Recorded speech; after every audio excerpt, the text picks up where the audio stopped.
Crystal Rush was known around school for being strict, disciplined, and completely no-nonsense. She often told her colleagues that she could never be fooled or caught off guard by anyone. "I always stay in control," she would say confidently. Her coworker, Elizabeth Skylar, found this amusing. Elizabeth had a playful personality and loved harmless pranks. One day, after hearing Crystal boast again, she decided to challenge her. "Are you sure no one can ever trick you?" Elizabeth asked with a smirk. Crystal crossed her arms. "Absolutely, I'm not that easy." Elizabeth smiled. "All right, let's test that." A few days later, Elizabeth invited Crystal to stay after school, saying she had planned a surprise activity to help her relax after a long week. Crystal hesitated at first but agreed, curious about what Elizabeth had in mind.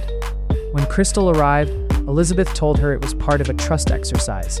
She gently asked Crystal to wear a blindfold and trust the process. Crystal laughed. "This better not be one of your jokes." "I promise, just trust me," Elizabeth replied. After a moment, Crystal agreed.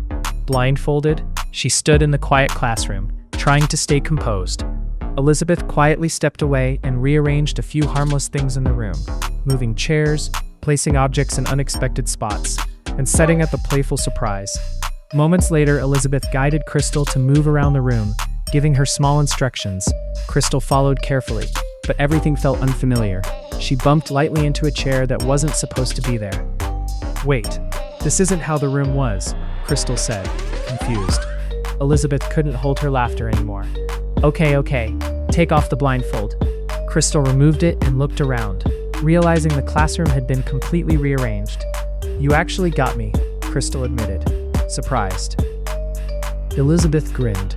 Even the most careful people can be caught off guard sometimes. Crystal sighed, then smiled. "All right, I admit it. I shouldn't have been so confident." The two shared a laugh, and the moment turned into a reminder that sometimes it's okay to let your guard down and even enjoy being surprised. From that day on, Crystal was still disciplined, but a little more open to fun and a lot more careful around Elizabeth.